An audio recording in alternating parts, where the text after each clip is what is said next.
Hello guys, कैसे हो आप सब। आई होप कि सब अच्छे होंगे, फर्स्ट क्लास होंगे।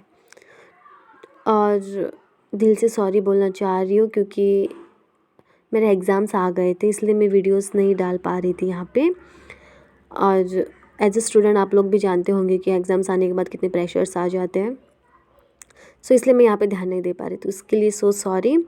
और आज मैं नागमंडला के ऊपर समरी लेकर आई हूँ, जो हमारे इंडियन राइटर गिरीश कर्नाड जी ने लिखा है। और ओरिजिनली ये कन्नड़ा में लिखा गया था और ये हमारे ऑथर खुद ही इसे इंग्लिश में ट्रांसलेट किए हैं। तो ये देखिए, आगे बढ़ते हैं हम। ये हमारे गिरीश कर्नाड जी हैं, जाने पहचाने चेहरे होंगे, है ना।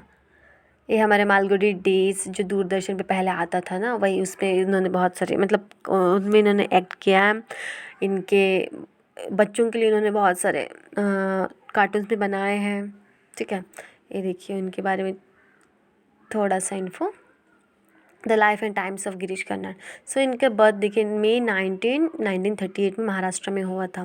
ठीक है, और इन्हें 3 इम्पॉर्टेंट, ठीक है, जो रहते हैं ना हाईएस्ट लिटरेरी हॉनर्स, देखिए यहाँ पे इन ज्ञानपीठ अवार्ड 1988 में इन्हें मिला था, जो इंडिया का हाईएस्ट लिटरेरी ऑनर है। पद्मश्री इन 1974 एंड पद्म भूषण इन 1992। सो यही, इन्होंने बहुत सारे फिल्मों में भी काम किया, जैसे कि निशांत, स्वामी, पुकार, इकबाल, एक था टाइगर, टाइगर जिंदा है। इन सब मूवी में इन्होंने काम किया। और इनकी जो रहती थी, खुद ही अपने ओरिजिनल इसमें लैंग्वेज में प्ले लिखते थे और खुद ही ट्रांसलेट किए हैं, और बहुत से लैंग्वेज में ट्रांसलेट किए होंगे, लेकिन मैं बस नागमंडला के बारे में बताऊँ तो इन्होंने खुद लिखा है और खुद ट्रांसलेट भी किया है इंग्लिश में। ठीक है, और इनके फेमस प्लेस बहुत सारे, जैसे कि आती हयावदना, इन सब इनके प्लेस हैं।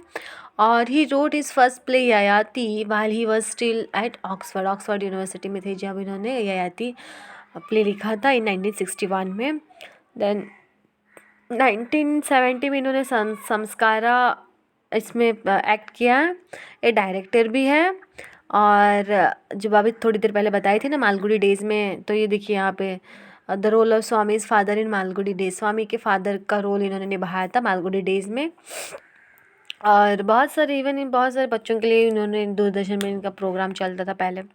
और इनकी डेथ 10 जून 2019 में हो गया, इनकी डेथ बीमारी की वजह से। ठीक है, सो ये थे हमारे गिरीश कर्नाड जी के बारे में लिटल बिट इन्फॉर्मेशन। इनके बारे में कहा जाए उतना कम है।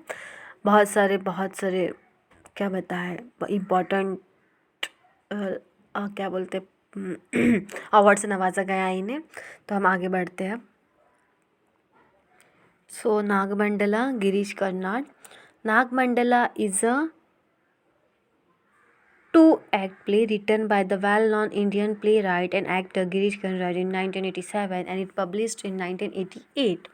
So ये 2-act play है और जो कि पब्लिश्ड हुआ था 1988 में। ठीक है, so Nagamandala means a play with cobra. It was basically Kannada play then was translated into English. बताई थी ना, एक खुद ही इसे इंग्लिश में ट्रांसलेट किए हैं।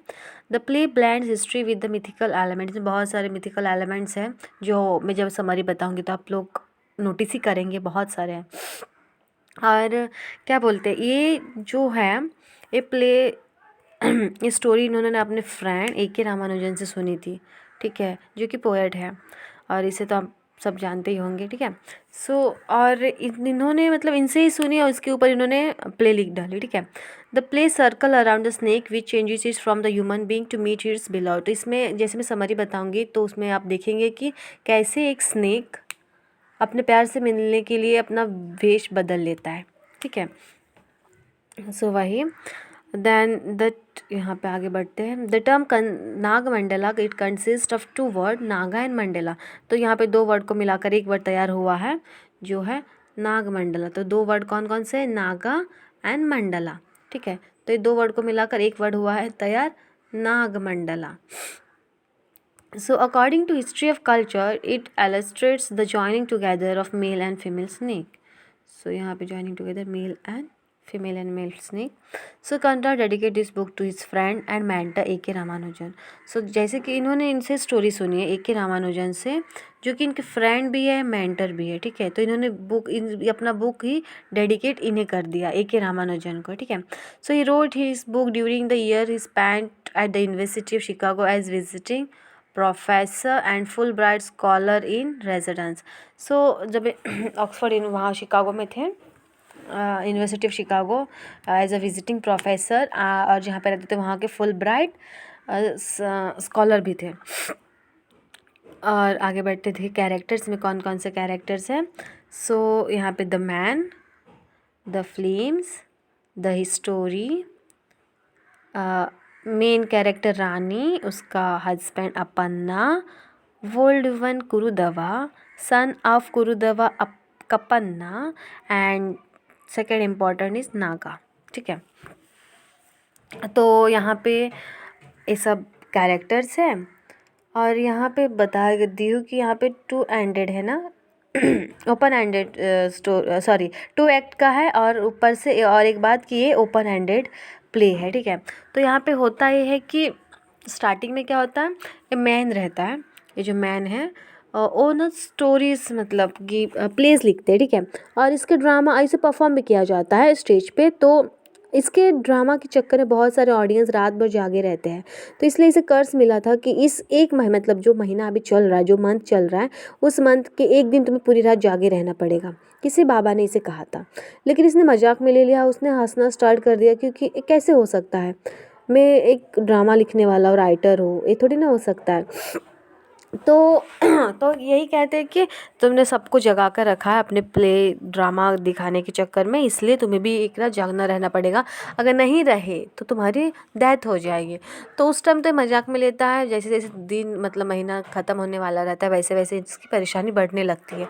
ये टेंशन में आने लगता है कहीं सच ना हो जाए, सच ना हो जाए करके. लेकिन जब महीने का लास्ट डे रहता है, उस नाइट को जाके एक मंदिर में जाता है, वहाँ बैठा रहता है. वो मंदिर टूटी फूटी रहती है, वहाँ पे कौन से भगवान है वो भी पहचानना बहुत डिफ़िकल्ट हो जाता है, ठीक है.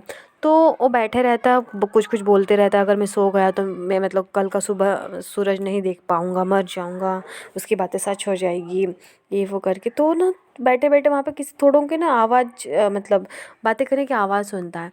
वहाँ पे कौन रहते हैं, फ्लेम्स आते हैं. तो पहले के टाइम में तो दिया सॉरी बल्ब नहीं थे, करंट नहीं थे, तो वो सब दिया ही जो तेल पे जलाया जाता है वही दिया यूज़ करते. तो वहाँ पे कितने फ्लेम्स मतलब 1 बाय 1 करके 4 फ्लेम्स आ गए. मतलब ये अपने अपने घर की कहानियाँ बताने लगी, किसके घर में क्या हो रहा है, ये हो रहा है, वो हो रहा है. आपको पता है ना, गॉसिप तो ऐसा ही होता है ना. तो वही 4 फ्लेम्स आ गए, और बाद में एक आता है स्टोरी. यहाँ पे और एक इम्पॉर्टेंट बात है, स्टोरी विद इन स्टोरी है, ठीक है. हम तो एज अ प्ले पढ़ रहे हैं, लेकिन इसके ये मतलब डायरेक्ट नहीं है. जैसे होता है ना, किसी ने लिखा और हमें बता दिया, ऐसे नहीं है. इसमें क्या होता है, इसमें इस तो हम एज अ पढ़ रहे हैं, प्ले पढ़ रहे हैं, इसके अंदर और एक ड्रामा हो रहा है, ठीक है. तो वही हम पढ़ रहे हैं. सो यहाँ पे मतलब ये फ्लेम्स की बातें सुनता है, ये फ्लेम्स एक दूसरे के घर की बातें बताते हैं, तब स्टोरी मतलब, और इसे रात भर जागना रहता है. तो स्टोरी बोलता है कि मतलब स्टोरी बोलता है कि मुझे स्टोरी बताना है, लेकिन मैं ये चाहता हूँ कि स्टोरी एक जगह पे रुके नहीं. मतलब अगर मैं आपको बता रही हूँ तो आप इस स्टोरी आगे भी पास करें, शेयर करें. लेकिन फ्लेम्स ये सब नहीं कर सकते. तभी अचानक से पिलर के पीछे छुप के सब सुनता रहता है ना ये मैन. तो होता ये है कि वो अचानक से आ जाता है, बोलता है कि मुझे बताओ स्टोरी, मैं आगे पास करूँगी स्टोरी, करूँगा इस स्टोरी को सबको शेयर करूँगा. लेकिन बस मुझे सोना नहीं, मतलब बिकॉज इसे भी रात भर जागना था. तो कहीं मतलब स्टोरी सुनते सुनते इसकी रात बीत जाए, सुबह को सूरज ही देख पाए, इसीलिए वो बोलता है कि ठीक है. और स्टोरी बाद में बोलती है, कंडीशन डालती है कि तुम्हें एक जगह पे मतलब ऐसे ना हो कि एक कान से सुनो दूसरे कान से निकाल दो. ये तुम्हें आगे आगे आगे बहुत आगे तक पास करनी होगी, दूसरे को बताना पड़ेगा, जो भी जिसे भी बता रहे हो उसे भी बोलना पड़ेगा कि तुम ये स्टोरी को आगे शेयर करो. ये मान जाता है. और ये मैन भी एक कंडीशन डालता है कि तुम मुझे सोने नहीं दोगे, जब भी तुम्हें लगे कि मेरी आंखें बंद हो रही है तो मुझे जगा देना. तो एग्री कर लेते हैं स्टोरी, और स्टोरी अपना स्टोरी बताने लगता है. तो इसमें होता क्या है, इसमें जो मेन कैरेक्टर है कौन, रानी. तो ये रानी की शादी अपन्ना से होती है, ठीक है. और एक यंग लेडी रहती है और इसका जो हस्बैंड रहता है बिल्कुल लॉयल नहीं रहता है उसके साथ, अनफेथफुल रहता है, डिसाइडफुल हस्बैंड रहता है। और रानी कभी हैप्पी नहीं रहती उसके साथ, मतलब अभी तो रहते हैं ना थोड़ी नई, ओके फाइन, बाद में जो ट्रीट करना है बाद में करना, लेकिन अभी शादी हुई तो नई नवेली दुल्हन के साथ अच्छे से बिहेव करना चाहिए। लेकिन ऐसा कुछ नहीं होता है, उसके साथ स्टार्टिंग से ही बहुत रूड बिहेव करता है। और रूड बिहेव कर, और मेन इम्पॉर्टेंट बात ये हो जाती है कि उसे पूरे दिन पूरे रात रूम में लॉक करके रखता है। इवन उसे बाहर जाने का मतलब क्या बोलते हैं, बाहर ना जाने देता है, ना किसी से बात करने देता है, कहीं कुछ भी नहीं करने देता है, घर में लॉक करके रखता है। और इसका अफेयर चलता रहता है, इसकी मिस्ट्रेस भी रहती है और उसी की वजह से रानी के साथ ऐसे बिहेव करता है, रानी को टाइम नहीं देता है, रानी के साथ बहुत क्या बताते जैसे कि क्रूअल इंसान रहते हैं ना, वैसे अपने बीवी के साथ बहुत इससे बिहेव कर, मतलब बहुत तंग करता है, उसके साथ अच्छे से बात नहीं करता, कुछ भी नहीं करता है, ठीक है।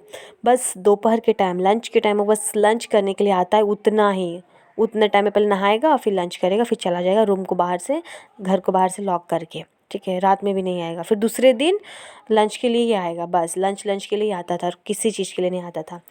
और वहाँ पे एक कुरुदवा थी, कुरुदवा वो एक ब्लाइंड लेडी रहती है और ओल्ड भी रहती है, और उसका बेटा कपन्ना रहता है, जो कलर उसका डार्क कॉम्प्लेक्शन रहता है, इसलिए उसका नाम कपन्ना है। और कुरुदवा अंधी रहती है तो कुरुदवा, अब औरतों का तो पता ही है ना, मतलब कौन आया है कौन नहीं आया सबका इन्फॉर्मेशन रखने वाले रहते हैं सब। तो कुरुदवा बोलती है कि कपन्ना को, अपने बेटे को बोलती है, वो तो अंधी रहती है ना, उसे थोड़ी ना कुछ दिखेगा, तो अपने बेटे को बोलती, देखो उस रूम में कोई है, कोई दिख रहा है, ये कर रहा है वो कर रहा है। तो एक कपन्ना बहुत डरता है, बिकॉज इसे पता रहता है कि अपन्ना बहुत क्रूअल इंसान है, किसी के साथ अच्छे से बिहेव नहीं करता। तो ये डरते डरते देखता है कि नहीं दिख रहा, ये नहीं दिख रहा, वो नहीं दिख रहा। तब ना रानी के मतलब कुछ हो जाता है, तब रानी पूछती बाहर कौन है कौन है, तो खिड़की के पास आ जाती है कुरुदवा, और वो भी रानी से बातें करने लगती है, कैसी हो, ये हो वो, मतलब बातें करने लगती है। रानी रोने लगती है कि नहीं, मेरे हस्बैंड मेरे साथ अच्छे से बिहेव नहीं करते हैं, मुझे पूरे दिन पूरी रात रूम में लॉक करके रखते हैं, मुझे डर भी लगता है रात में, मैं अकेली रहती हूँ, रूम बाहर से लॉक रहता है। बहुत रो रो के अपनी कहानी बताती है।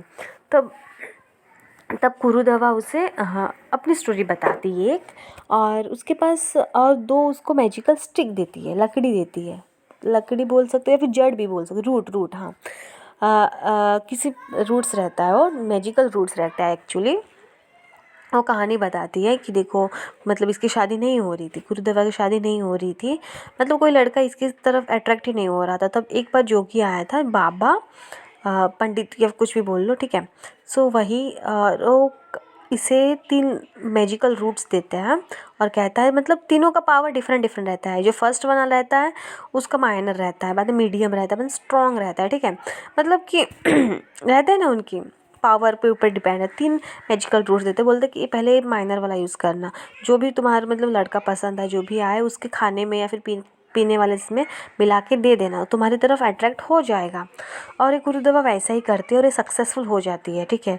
एक लड़का को खाने में मिलाकर दे देती है और लड़का एक के साइड अट्रैक्ट हो जाता है, उसकी शादी भी हो जाती है, ठीक है। इसलिए और उसके पास 2 रूट बचे रहते हैं, जो सेकंड और थर्ड, जो मीडियम वाला रहता है और स्ट्रांग वाला रहता है, और 2 बचे रहते हैं। तो बोलती है कुरुदवा रानी से कि मैं तुम्हें मैजिकल रूट्स दूंगी, तुम ये पन्ना पे ट्राई करना, ठीक है। तो सेकंड जो मीडियम वाला रहता है उसे दे देती है और बोलती है कि इसे मिलाकर दे देना। तो रानी वैसे ही करती है, उसे पीस कर उसे खाने में मिलाकर दे देती है अपन्ना को, जब लंच के टाइम आता है तो दे देती है। लेकिन ज़्यादा इफेक्ट नहीं होता है, अपन्ना शायद बीमार पड़ जाता है, चक्कर आकर शायद गिर जाता है वो, ठीक है। तो और रानी बहुत डर जाती है, मैंने क्या कर दिया, कल कुरुदवा के इसमें नहीं आना चाहिए था, मुझे बातों में नहीं आना, बहुत अपने आप को ये करती है कि आपको पता है ना, इंडियन वुमेंस लोगों के लिए मतलब इंडियन वुमेंस के लिए हस्बैंड सब कुछ रहता है, तो उन्हें कुछ हो जाए उन्हें गवारा नहीं, ठीक है। तो वही होता है, बहुत टेंशन में आ जाती है, मैं बिना मतलब क्यों सोनी ये वो करके, और इफेक्ट नहीं होता है, अपन ना उसके साइड अट्रैक्ट भी नहीं होता है, ठीक है। थोड़ी देर के लिए अच्छे से बातें कर लेता है, फिर वैसे रूड बिहेव करके चला जाता है उसके रूम के अंदर लॉक करके। तो ऐसे ही ना अपन्ना को डाउट होता है, उसे लगने लगता है कि रानी किसी से बात करती है, चाहे जो भी हो, कुरुदवा हो, तो ना क्या करता है, कुत्ता एक डॉग को ला के रख देता है कि कोई भी आएगा तो ज़ोर ज़ोर से भौंकना स्टार्ट कर देगा तो मुझे पता चल जाएगा तो कोई ना कोई है बोल के। लेकिन ऐसा ऐसा तो डॉग ला के रख देता है क्योंकि उस डाउट रहता है, एक नंबर का शक्की इंसान रहता है। खुद तो यहाँ वहाँ जाता है, उसका परवाह नहीं रहता। लेकिन रानी तो बेचारी किसी से बात भी नहीं करती है, बस गुरु दवा से करती है। वो भी मतलब क्या करे, दिन भर तो सब घर में बोर ही हो जाएंगे ना, ऊपर से ना टीवी ना कुछ तो गुरु दवाई तो मिलती है जो थोड़ी सी अपनी फीलिंग शेयर करके रो लेती है, अपना दुख ज़ाया करती है। तो दूसरे दिन फिर से आती है गुरु दवा, उसे बताती है कि भाई तुम्हारा रूट्स दी पीस के लिए इनको इफ़ेक्ट नहीं हुआ। तो बोल चलो, तो थर्ड फाइनल जो लास्ट वाला रहता है स्ट्रॉन्ग वाला वो दे देती है, ये पीस कर उसे खिला देना बोल के। ठीक है, तो वो रेडी हो जाती है और दूसरे दिन लंच के टाइम वो आने वाला रहता है। तो क्या होता है ये होता है कि करी में मतलब पीस कर ना करी में डालती है तो लेकिन करी का कलर ना एकदम से पूरा मतलब चेंज हो जाता है, पूरा लाल हो जाता है करी का कलर। और बहुत डर जाती है, मतलब खून जैसा हो जाता है वो करी। और बहुत डर जाती है, मैं नहीं खिलाऊंगी। वो बहुत सोचने लगती। गए बार एक स्टिक खिलाए गए बार एक पीस कर रखी तो उनका तबीयत ख़राब हो गया। इस बार खिलाऊंगी तो ना जाने क्या हो जाएगा। इसलिए वो नहीं कर डरते, डर के मारे ना उसके घर के बगल में ही एंट हिल्स रहता है, वहीं पे उसमें उसमें यही जो उसी में नाग रहता है। ठीक है, उसमें जाके वो फेंक आती है चुपके से। ठीक है, ताकि कि वो मतलब अपन ना देखे और कुछ ना बोले। और फेंक आती है और होता ये है कि उसमें नाग रहता है और नाग खा लेता है। ठीक है, नाग टेस्ट कर लेता है और वो नाग रानी की और अट्रैक्ट हो जाता है रानी की ओर अट्रैक्ट हो जाता है, प्यार करने लगता है उससे। बिकॉज़ उस रूट्स का तो यही काम था ना कि अट्रैक्ट करना किसी को, किसी की साइड। ठीक है, तो वो रानी की तरफ अट्रैक्ट हो जाता है और अपना तो लंच करके चला जाता है, फिर से बाहर से लॉक करके चला जाता है। होता ये है कि रात के टाइम वो नाग, कोबरा जो भी हो, अपन्ना का भेष में आकर रानी के पास आ जाता है रात में। और रानी बहुत खुश हो जाती है, उसे लगता है कि अपन्ना आ गए हैं रात में। बिकॉज़ अपन्ना कभी भी उसके साथ अच्छे से बिहेव नहीं किया, बहुत अच्छे से बिहेव करता है रानी के साथ, प्यार देता है, जो उसे चाहिए सब कुछ देता है। एक्चुअली जो बीवी को जो चाहिए होता है सब कुछ देता है। ये सिलसिला ऐसे ही चलता है। और एक दिन होता ये है कि कुत्ते की आवाज़ बहुत आती है, कुत्ते की आवाज़। बिकॉज़ अपन्ना बाहर एक कुत्ता रखता है ना पास, मतलब कोई आए तो भौंकने के लिए, बहुत आती है। और रानी बहुत मतलब जाती है दरवाजे पे, क्या हुआ, कौन है, ये है वो है करने लगती है। और ये आ जाता है बाद में नाग अपना भेष बदल के रात के टाइम आ जाता है। और दूसरे दिन देखते हैं तो कुत्ता की डेथ हो चुकी होती है, मतलब शायद नाग उसे काट लेता है। नाग कोई आते हुए देख लेता है, इसलिए कुत्ता बहुत भौंकने लगता है। और नाग सॉरी कुत्ता के काट मतलब नाग कुत्ते को काट लेता है, इसलिए नाग कुत्ते की डेथ हो जाती है। तो और अपन ना दूसरे दिन सुबह लंच के टाइम आता है तो बहुत डांटता है, किसने किया ये सब, ये वो करके बहुत बहुत कुछ सुनाता है। तो उसको ना डाउट हो जाता है तो वो मुंगूस लेकर आता है। बिकॉज़ बगल में एंट हिल है तो उसमें सांप रहेगा, है ना, तो मुंगस लेकर आ जाता है। तो होता ये है कि मतलब इस सिलसिला तो ऐसे ही चलता रहता है, रोज़ अपन्ना के भेष में आके रानी के साथ बैठना उठना सब कुछ चलता रहता है रात में। रानी भी बहुत खुश हो जाती है और कभी कभी तो सोचने लगती है कि दोपहर में जब अपन्ना आते हैं तो बहुत रूड बिहेव करते हैं और रात में आने के बाद इतने प्यार से बिहेव करते हैं। तो इस मेरा सपना तो नहीं है, वहम तो नहीं है, लेकिन ऐसा कुछ नहीं, सच्चाई रहता है एक दिन ऐसे ही जब अपन्ना मतलब एक नाग जब अपन्ना के भेष में आता है रात में तो उसकी बॉडी पे ना खून लगी रहती है और रानी डर जाती है, सब क्या हो गया है, कहाँ से आए हो ये सब ऐसे खून। एक्चुअली होता ये है कि मुंगूस से उसकी फ़ाइट होती है, कोबरा की मुंगूस से फ़ाइट होती है, उसी बीच इसे चोट लग जाती है। तो नाग को चोट लगने की वजह से उसकी बॉडी से खून आने लगते हैं, तो इसीलिए उसकी बॉडी पे भी खून रहता है। रानी पूछती है ये वो सिलसिला ऐसे ही बहुत थोड़े दिनों तक चलता है और बाद में पता चलता है कि रानी प्रेग्नेंट है। और ये बात अपन्ना को बताती है, जो रियल वाला अपन्ना रहता है उससे बताती है। वो बहुत ज़्यादा गुस्सा करता है, वो बोलता है कि नहीं हो ही नहीं सकता है, ये मेरा बच्चा है ही नहीं, बिकॉज तुमने अभी तक टच ही नहीं किया और ऐसे कैसे हो सकता है। बहुत उससे गालियाँ देता है, गंदी गंदी बातें भी बोलता है, बहुत ज़्यादा उसे टॉर्चर करता है। और रात में जब नाग आता है तो नाग को ये बात बताती है कि पता है ना, मतलब ऐसे क्यों। और रात में तो बहुत अच्छे से बिहेव करता है, बिकॉज एक्चुअली वो अपन्ना नहीं नाग रहता है। तो और रियल वाला पन्ना उसे बोलता है कि तुम्हें पंचायत के सामने लेकर जाऊंगा, तुम बहुत गंदी औरत हो, बहुत गंदी गंदी बातें उससे बोलता है, बहुत सुनाता भी है।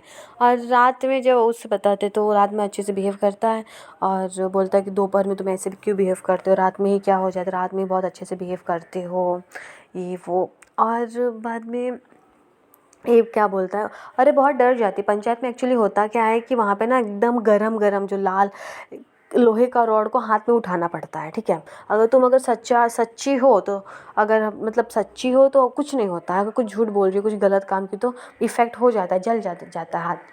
तो यहाँ पे क्या बोलता है, जो कोबरा रहता है रात में जो आता है पन्ना, वो बोलता है कि एक काम करना, सबके सामने बोलना कि मैं इस कोबरे के घर में मतलब एंट हिल में हाथ डालूंगी, अगर इस कोबरे ने मुझे काट लिया तो मतलब मैं गलत की, और कोबरे ने मतलब इस सांप ने नहीं काटा मुझे तो मैं सही हूँ। तो एक रानी तो पहले डर जाती, नहीं सांप मुझे काट लेगा तो मैं मर जाऊंगी, मना कर देती है। लेकिन लास्ट में उसके पास यही एक ऑप्शन ही रहता है, बिकॉज उसे वो रॉड को देखकर बहुत डर जाती, गर्म रॉड को। तो बाद में पंचायत में उसे लेके जाते हैं, और एक गुरुदवा से बहुत हेल्प भी मांगती है। लेकिन होता इसमें ये है कि गुरुदवा का बेटा जो कपन्ना रहता है वो मिसिंग रहता है। ये कपन्ना ना मिसिंग होने की वजह से वो उसको ही ढूंढती रहती है और इस पे ध्यान नहीं देती है, ना हेल्प कर पाती है। तो वो बाद में बोलती है कि चलो मैं एंट हिल में हाथ डालूंगी, और एक शपथ भी लेती है कि मैंने बस 2 ही लोगों को टच किया है, एक मैं अपने हस्बैंड को और एक इस कोबरे को टच करने जा रही हूँ बस। तो वो हाथ डालती है उस एंट हिल में, तो वो कोबरा और जो सांप रहता है नाग, उसके गले में हार की तरह आ जाता है, लपेट लेता है, ठीक है ना, गले को। और ये सब देखने के बाद ना सब गांव वाले चिल्लाने लगते हैं, पूरे गांव वाले, पूरा पंचायत चिल्लाने लगता है, अरे ये तो भगवान है, इसने कुछ गलती नहीं की है। और सब ना अपन्ना को डांटने लगते, क्या कर रहे हो, देखो तुम्हारे घर में भगवान, देवी माता है, बहुत कुछ। तो अपन्ना को सच्चाई पता रहती है, ठीक है ना, कि वो उसका बेटा नहीं है, उस मतलब बच्चा किसी और का होगा, ठीक है। और तो उसे सब पंचायत के सामने उसे मानना पड़ता है, चलो सब इसे भगवान का दर्जा देने लगे तो मुझे मानना पड़ेगा अब। और उसे फोर्सफुली मानना पड़ता है, रानी को अपने घर लेके जाता है, अच्छे से रहता है, ठीक है, अच्छे से रहता है, सब कुछ अच्छे से। उनका उनका मतलब एक बेबी भी होता है, जो बेबी जो नाग का बेटा रहता है, बेबी होता है। और बहुत दिनों तक नाग उनके पास नहीं जा पाता है, लेकिन एक दिन से लगता है कि उसे बहुत जेलस फील होता है। एक दिन जाता है नाग उसके घर में, रानी के घर में, और देखता है कि दोनों बेड पे रहते हैं और उनका बेबी भी, जो बेटा रहता है वो भी बेड पे रहता है। और उसे एक मन में आता है कि मैं रानी को ही काट के मतलब उससे ही मार डालूँ, ताकि ना वो मेरी रहेगी ना किसी और को रहेगी, ना मुझे जेलस फील होगा। तो लेकिन बाद में मन मतलब नहीं, उसने वो सोचता है कि नहीं, अब मैं उससे प्यार करता हूँ, नहीं कर सकता वो ये सब, अपने प्यार के साथ कुछ गलत हो मुझे मंजूर नहीं है। इसलिए वो नहीं काटता है, वो जाता है। और अचानक उसका सर भारी हो जाता है रानी का। तो बोलती है पन्ना को कि देखो ना मेरा सर एकदम भारी हो रहा है, प्लीज़ ज़रा कंघी कर दोगे। तो कंघी करता है तो उसके सर से ना मरा हुआ सांप गिरता है। तो अपना और भी बिलीव करने लगता है कि चलो तुम सच्ची में देवी हो, तुम्हारे वजह से हम बच गए, तुम्हारे भालों की वजह से बच गए, देखो मरा हुआ सांप गिरा। और एक्चुअली ये ओपन एंडेड प्ले है, तो ये एंड किसने किया, स्टोरी ने, स्टोरी का एंड ऐसे था। लेकिन जो मैन था यहाँ पे, जो ये मैन है, ये बोलता है कि इसका एंड मुझे पसंद नहीं आया, इसलिए मैं इसका एंड कुछ और रखूँगा। मैं ऐसे कहूँगा कि मतलब रानी कहेगी मरे हुए सांप का जो अंतिम संस्कार हो, जिसे अग्नि देते हैं, वो बेटे के हाथों हो, जो उनका बेबी रहता है मतलब बेटा रहता है उसके हाथों हो। और हर साल इसी दिन उसका क्या पिंडदान हो, श्राद्ध हो, ठीक है। तो और अपन ना कुछ कह नहीं, सॉरी, हाँ, अपन ना कुछ कह नहीं पाता है क्योंकि उसे तो भगवान मानते हैं ना सब, और उसको फोर्सफुली उसकी बातें माननी पड़ती हैं। और उसका जो अंतिम संस्कार होता है उसके बेटों के ही हाथे होता है। ऐसा वो एंड कौन करता है, ये मैन करता है। इस स्टोरी का एंडिंग तो कुछ अलग ही रहता है, ठीक है।